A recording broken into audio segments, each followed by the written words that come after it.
हो चुका है कि कंबाइन करके क्वेश्चन आता है। इलेक्ट्रोकेमिस्ट्री में थर्मोडायनेमिक्स काम में आता है, आयनिक इक्विलिब्रियम काम में आता है और वहां से मिक्स क्वेश्चन बनते हैं। आप देख सकते हैं दो मैंने वर्क डन के फॉर्म वर्क डन से लिखे हैं, मतलब यहाँ पे, और एक थर्मो लिखा है। थर्मो का मतलब थर्मोडायनेमिक्स काम आ रही थी। W बराबर माइनस पी डेल्टा वी का फॉर्मूला काम आ रहा था, डेल्टा वी पूछा था उस क्वेश्चन ने। आप देख सकते हैं मैंने आयनिक लिखा है, पीएच लिखा है, केएसपी लिखा है।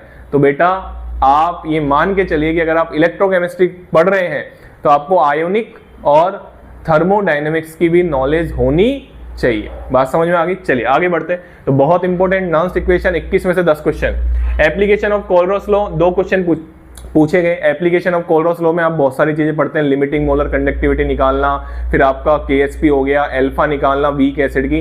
वो देखो एक क्वेश्चन केएसपी का आया है और एक क्वेश्चन लिमिटिंग मोलर कंडक्टिविटी का आया है, ठीक है ना। चलिए मोलर कंडक्टिविटी से 2 क्वेश्चन आए हैं और आयनिक इक्विलिब्रियम, फिर मैच का, फिर मिक्स कर दिया क्वेश्चन। चलिए कंप्लीट सेल रिएक्शन और स्पॉन्टेनिटी ऑफ सेल। आप सबको पता है कि ई सेल पॉजिटिव होता है, स्पॉन्टेनियस होती है, ई सेल नेगेटिव होता है, नॉन स्पॉन्टेनियस होती है। बट ये नहीं पूछा गया था, ये नहीं पूछा गया था। ये तो मैंने क्वेश्चन को टॉपिक को ज्वाइन करके लिखा है। क्वेश्चन तो बड़ा था, ठीक है ना। मैं लास्ट में जाके बताऊंगा इलेक्ट्रोकेमिस्ट्री कैसा था जेईई मेन 2026 में। तो एक क्वेश्चन वहां से पूछा गया था, ठीक है ना। चलिए डिवाई हकल ऑनसेगर इक्वेशन आप सब जानते हैं, लैम्डा एम बराबर lambda m naught minus a root c, वहां से एक क्वेश्चन आया था। इसके बाद फैराडे के फर्स्ट लॉ डब्ल्यू बराबर जेड आई टी, सब जानते हैं। क्वेश्चन बड़ा लेंदी था, ठीक है। मैं बोल तो रहा हूँ बहुत आसानी से, बट जब मैं क्वेश्चन सोल्व करवाऊंगा ना आपको तो आप मतलब ऐसे शॉक हो जाओगे कि इतने बड़े बड़े क्वेश्चन जेईई मेन से पूछे गए।